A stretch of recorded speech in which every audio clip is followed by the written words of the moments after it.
Welcome back to the Creative Series. So let's continue with the next chapter, chapter 38, second half of 2006.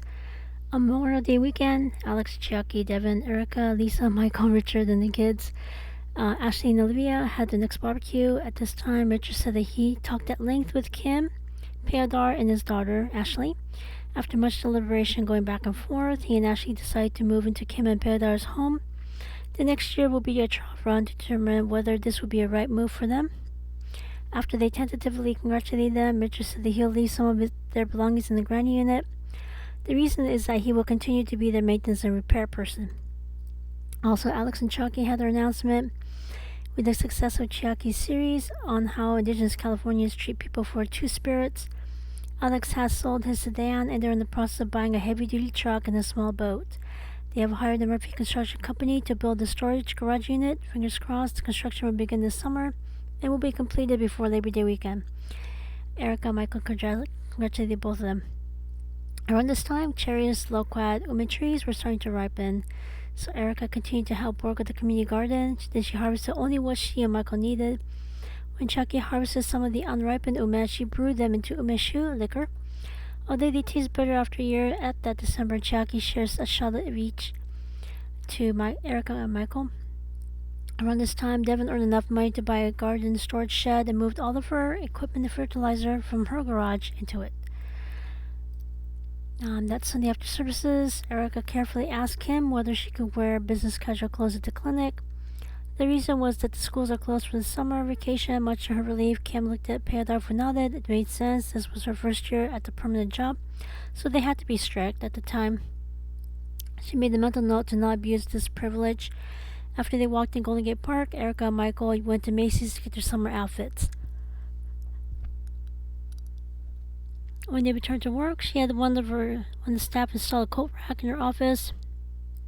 After she bought a small shoe rack, she used her office to quickly change her clothes, and she made certain to leave behind her clinic uniform and a pair of comfortable white sneakers before she went out to work at the studio. And after she ordered the duplicate set of diplomas from the public university, she bought 2 sets of frames, posted her 2 public health diplomas on the wall. During the month of June, Erica and Michael joined Alex and Chucky to attend various Pride events in the Bay Area. Since Erica couldn't really tell who's gay and who's bi, she enlisted the assistance of Michael when she got the idea of making a video about the bi community. Michael agreed to help, however, he respectfully declined to be on camera. Once she got some people who were interested in being in the video, she pitched her next project to Jonathan. After she put together a storyboard, she recorded the video. She spent part of her summer editing the video. Once she got the green light from the bi community and Jonathan's approval, she pitched the idea to local television stations. Much to her relief, she got one station to agree to air it. This video started a conversation about the fact that more than half of the gay community are bi. It also started a conversation that people are on a spectrum, with straight on one side, gay on the other. Before they left for New York, Erica and Michael went to San Mateo County Government Administration Building to pay the property tax. They also asked Devin and Yennefer to pick up their mail, watch their home for the next couple of weeks. At this time, Erica gave them a big box of cheese candies to show gratitude. Michael gave them a spare key to their home, as well as an updated cell phone number just in case. During the first 2 weeks, July, Erica, Kim, Michael, and Peodar flew to New York. There they met not only Peodar's mom, but also Maria's parents, as well as Glenna and her husband. They spent the first week and a half on Broadway. Michael got to choose which musical plays he wanted to see. First thing in the morning, they got their tickets. During the day, they went sightseeing. At this time, Erica went shopping for souvenirs and a refrigerator magnet. They also spent some time at the New York Public Library. When Erica saw a book about personality types, she got a piece of scratch paper and pencil from the librarian's counter and took the test. While she took the test, she noticed something interesting. Since both of her parents are made in Japan Japanese, she had to be a certain way. However, she is actually the opposite, so she was forced to be someone she wasn't. While she was forced to be an INFP, she was actually an ENFJ. When she showed the book to Michael, he found out something even more interesting. At work, he's an ENFJ, however, at home on the weekends, he's an ENFP. This may explain part of the reason why they mesh well. Their respective personalities are on the same page. As he jotted down the name of the author and the title of the book, he went to the nearby bookstore to purchase his own personal copy. The final weekend, They went to Ground Zero to pay their respects. After they removed their respective baseball caps, hats, it was a deeply moving experience for all of them. Next, they went to Niagara Falls. Out near the falls, she went to a local theater to watch the latest Pirates of the Caribbean film. At the time, Erica and Michael were thinking the same thing. For the next Northern California Renaissance Fair, Erica would dress up as Elizabeth Swann. Michael would dress up as Captain Jack Sparrow. They made a mental note to watch the first film of the series when they returned to Brisbane. At the falls, Erica went to the nearest souvenir shop to get a refrigerator magnet as well. At this time, Erica carefully asked Peridar whether his mom might consider a summer home in San Francisco. She doesn't need to make any permanent move. After Peridar said that he'll think about it, granted, with his father spending most of the year in Japan and Peridar in San Francisco, it made sense for his mother to spend some more time in San Francisco. Moreover, his elder sister's 3 children are entering college, so she needs less help from their mother. Then she asked about Maria's parents. He thought about it. He made sense. They're semi-retired, plus Maria could use the extra help since Maria's husband spends most of the year in Australia. After they returned to San Francisco, Michael drove Erica back to their home in Brisbane. When they unpacked, Erica got out her refrigerator magnets from Broadway and Niagara Falls, put them on the fridge. They spent the rest of the month in a staycation at her home. After Devin gave him the mail, she returned the spare keys, and nothing happened during their absence. Michael thanked Devin for watching their home. At this time, the figs started to ripen, so Erica helped take care of the community garden. Then she harvested some of the ones that were ready to eat. Not surprisingly, she got a jury summons in September. Again, not only surprisingly, she wasn't called to serve. However, just in case, she gave a heads up to the clinic in the studio. Around this time, Erica nudged Michael into resuming their weekly pickleball practice. She apologized about the fact that they abruptly stopped playing. With their upcoming graduation, starting their first year as a committed couple, she knew that they would need to do a lot of adjusting. Moreover, she's aware that both of them are experiencing a high amount of stress. That's why she temporarily stopped playing pickleball. Much to her relief, he nodded. They made certain to play pickleball for at least an hour every weekend. Fortunately, there's a park with tennis courts near their home, so it was easy to book an hour every week. On Friday, Erica and Michael had dinner at a fancy restaurant. On their way home, they stopped by a video rental store and rented the first Pirates of the Caribbean film. While Erica enjoyed the story, Michael took copious amounts of notes regarding Elizabeth Swann and Captain Jack Sparrow's costumes for the next Northern California Renaissance Fair. Also at this time, Erica went to a personal room office in their home. Erased her whiteboard. Under annual, she wrote down scholarships for both of her alma maters. For the one she needs to do every 3 years, she wrote down her current defensive driver certificate.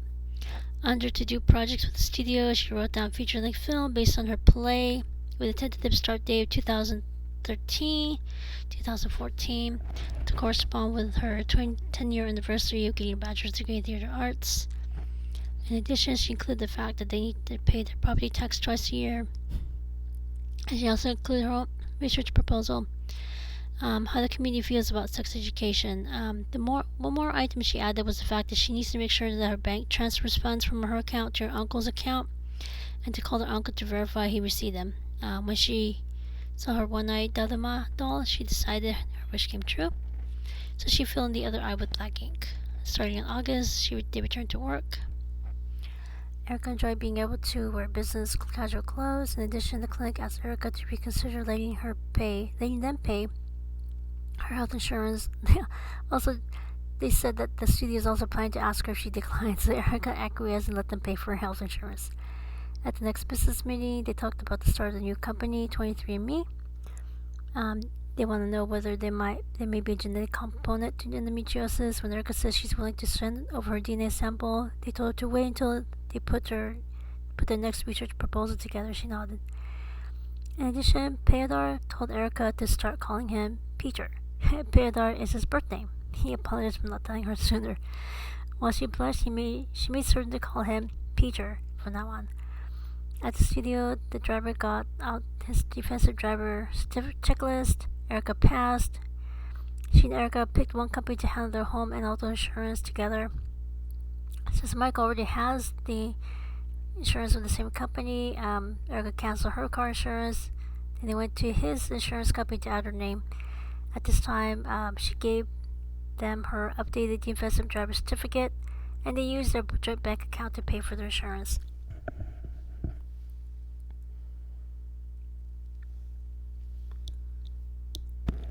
That weekend, she talked in generalities with Chucky about the company. When both submitted their sample to 23andMe, they got the result a couple months later.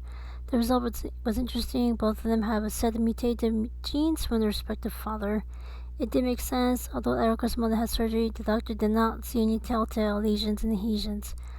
After the clinic got federal grant money for the next research project, they had some of the patients sign the informed consent form. Chucky, Erica, Kim signed one as well. The clinic found that patients with endometriosis have the same set of mutated genes, still from Maria and their mom. When they published the results, Erica showed it to Michael. She said that he participated in research. They may be able to add to the existing knowledge about why 1 in 6 people can't have children of their own. He nodded. He took a day off from work to see the specialist in the South Bay who diagnosed him. There was one more item. Erica talked about the next clinic meeting, her own research proposal.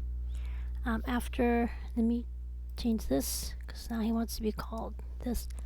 So after Peter talked with the senior staff, he asked her to write a systematic review of the literature about sexual health education. Then he'll go over the next step. When she wasn't making cold calls, asking when she and Kim can go to their school to talk about sex education, she went to the clinic's computer to find research articles about the topic and start writing her own first peer-reviewed scientific research from the article. By the end of the month, Jackie called. They just returned from the summer vacation in Japan. Jonathan's working on editing the first video on travel and cooking in Japan. Labor Day weekend, the garage unit was completed. Once the building inspector gave them the green light, Alex bought the truck, small boat, onto the property. Alex and Chucky spent the next few weeks testing the truck and boat. Once they verified that everything is in working order, Alex and Chucky took Erica and Michael boating. They went through the safety rules, put on life jackets, sailed. As a precaution, Erica also took some anti-motion sickness tablets before the trip. Fortunately, the ocean stayed relatively calm. Although Erica was nervous at the same time, she saw that the ocean had the calming effect on Michael, so she tried to relax a little. Much to their relief, they did catch a lot of fish. While Alex taught Michael what types of fish they may catch and how to figure out which ones are of legal size to keep, Chucky did the same to Erica.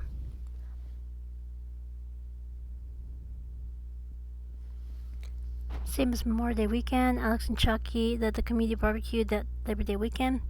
By this time, the meal got Japanese ginger and shisho lilies that Chucky planted earlier that year were ready to harvest, so Chucky made some sushi rolls with those. Alex, Chucky, Erica, Michael ended that week with their annual trip to Santa Cruz Beach Boardwalk. They went to Pacific Garden Mall. Erica took some photos to add to her scrapbook.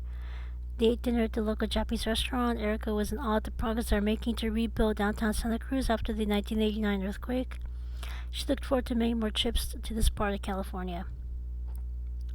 When they returned to work, Erica made appointments to get her annual blood work, MRI scan, eye doctor, and dentist. At this time, she got the results of her blood work and MRI scan. She shared them with Michael.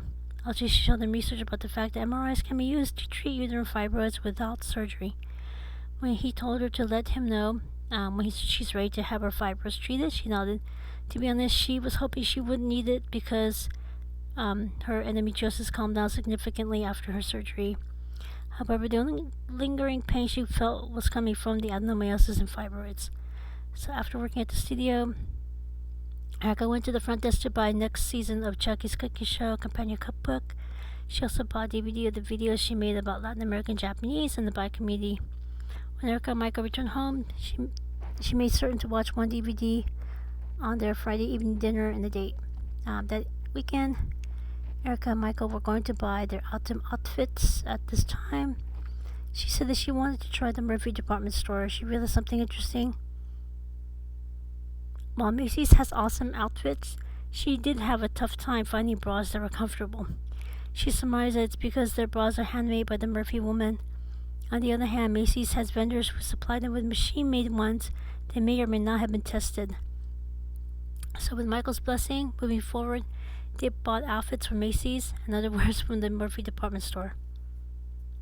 Also, at this time, Devin showed interest in Erica's outfit since their height and weight were similar. This made sense.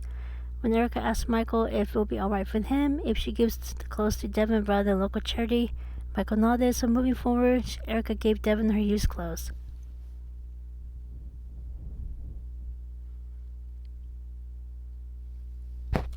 In early October, Erica and Michael went to the annual Northern California Renaissance Fair. Michael put together Captain Jack Sparrow costume and makeup together. He helped her with her Elizabeth Swan costume, wig, makeup. When they looked at each other in the mirror, they giggled, and at the event, they did get a lot of high fives. Erica's favorite event was the mock jousting, while Michael loved the giant Jenga. When he asked her if it'll be alright if he bought a Jenga set, she nodded. On the way home, they went to a toy store, bought a wooden one. He set it up on the living room coffee table. They played every evening after dinner. At first, when the structure fell, Erica was ready to rage quit. However, when she saw Michael reassemble it, she was determined to figure out how to remove one plank without toppling the entire structure. That Thanksgiving, they accepted the invitation to the Murphy Thanksgiving gathering. In addition, both Paradise parents were in attendance. I need to change that.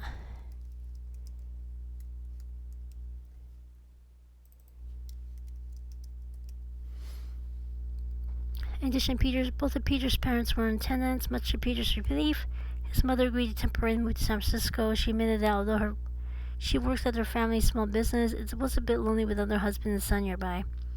At that time, Pedro's father also admitted that seeing his son only once a year isn't enough, so they bought a 2-bedroom, 1-bath condo in San Francisco and have moved in already. While she lives there, her family would temporarily take over their home in New York City. Since she's an accountant, she will work remotely for the time being.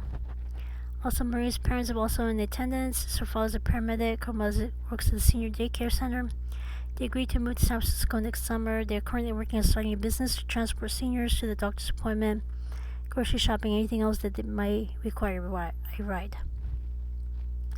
Around this time, Maria started attending the clinic support group. She mentioned that her daughter had started her period and experiencing severe pain. Kim suggested taking her to the clinic for initial consultation. At this time, Chiaki said that she met Maria's daughter a few times at the studio that year, and that her gaydar is telling her that she may be trans. Ever since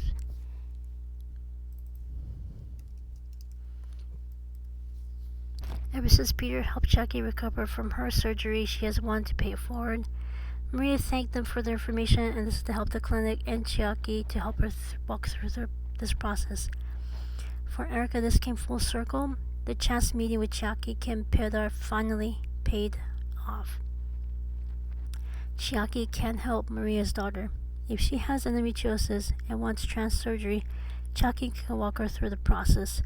Erica could tell that Chiaki had a lot of regrets.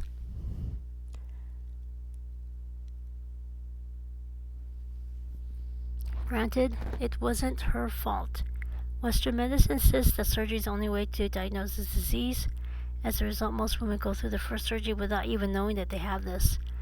Since Chiaki learned the hard way, she does not want anyone else to suffer. Erica hoped that things will work out with Maria's daughter. After Thanksgiving, Erica stopped by her bank, make sure they automatically transferred the next set of funds to her uncle's bank account to Japan. She also called to make sure that he received it. Next, Erica submitted the first draft of a research journal article. After the draft made its rounds, Erica got back a heavily edited draft. Once she made the edit, she got the green light. Fortunately, one of the journals accepted, and she got it published. At this time, she decided to also submit her master's thesis. Much to her relief, that was also accepted. So she got 2 research journal articles published.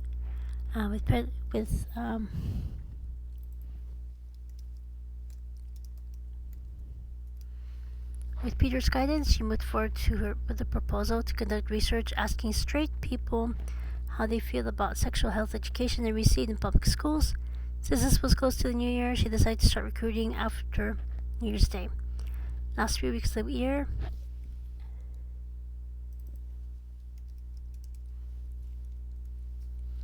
Peter walked her through the process of getting federal research grant money to fund it. By this time, sea urchins were rich with roe, so Alex Chiaki resumed taking Erica and Michael on the weekend harvest. When the tide was too high, they fished from a public pier. When the tide was less choppy, they wanted Chucky's boat to fish offshore. Around this time, with the blessing of Devin, Erica bought some freesia bulbs. While Devin planted the bulbs on the south side of the property, Erica asked them for advice about gladiolus and wisteria. Devin said it would be best after the final frost, so after Erica thanked her for the information, she told Devin that she'll go to the local garden shop to buy them that winter.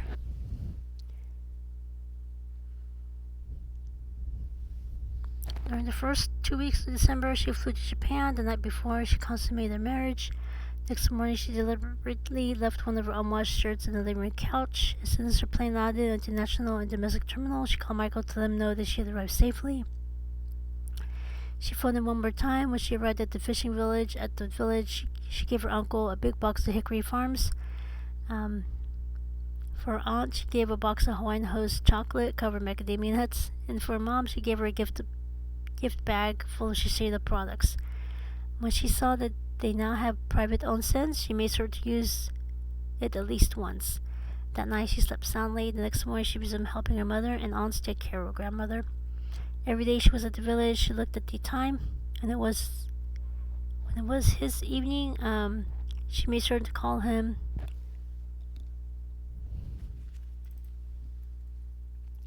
It was evening in California. Let's see.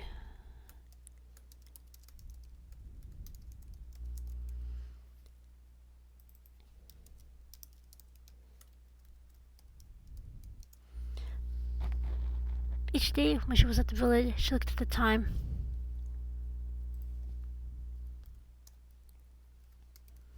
When it was evening in California, she made sure to call Michael to ask him how his day went, told him she loves him, wished him a good night. The night before she was returned to San Francisco, her aunt gave her a cloth bag of washable period underwear and some tokon.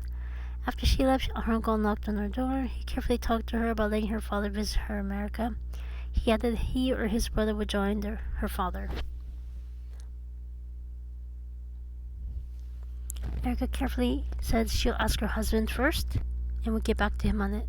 He nodded, excused himself. She was conflicted. Plus, she kicked herself for not giving a gift to her father. Grounded, she was still angry at him for not giving her mother what she needed, yet expecting her mother to give him everything he needed. However, without her father, she would never have met Michael and his parents, so she ended up making her uncle sweat while she went over how she's going to bring this up to Michael. And yes, the fishing village cat is still there. Strangely, even though it was bitter cold outside, the cat walked aimlessly as though the cold never bothered him. Her uncle escorted her back to the domestic airport. When she arrived at the domestic airport, international airport, she called Michael. At the international airport, she had several hours before her connecting flight. So she stopped at the various stores. At the toy store, she got some Hello Kitty stuff for Richard's daughter, Ashley. When she saw a grocery store, she went in, got some stuff for herself and Michael. She loved to see some items from her childhood: orange juice with pulp, as well as Miyako brand kombu sticks, some Tengu brand beef jerky strips. She also got some cans of mitsumame, dessert with fruit, Japanese gelatin, sweet red beans. For Michael, she got a his and her bento box, so she made a mental note to pack their lunches whenever they make breakfast together before work. At the counter, she saw some Japanese exfoliating shower towels. She got 2 of those. After she paid the clerk's counter, she went back to the international terminal, checked in, waited for the announcement that her flight is not boarding. By the time her plane arrived in San Francisco, she called him to let him know that she has arrived. He told her that he's already in baggage claim. After he drove back to their home, she freshened up to help him make lunch. After lunch, they cuddled.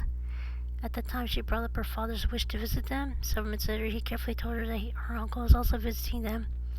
Means that they talked at length about it. For him, he doesn't mind. He can easily move Richard and Ashley's stuff out of the grinding unit and into his room temporarily, so Erica sighed.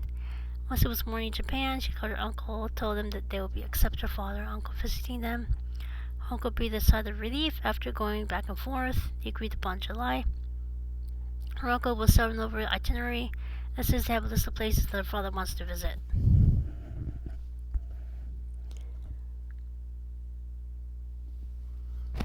At this time, Erica wrote a handwritten thank you letter to her aunt and uncle, made a mental note to mail it at the local post office first thing Monday morning. At that time, she unpacked, gave Michael the bento box. She explained that they'll be packing their lunches into the bento boxes from now on. Also, she gave him one of the 2 exfoliating shower towels. After she showed him how to use it, he thanked her. Next morning, they joined Alex, Chucky, Kim.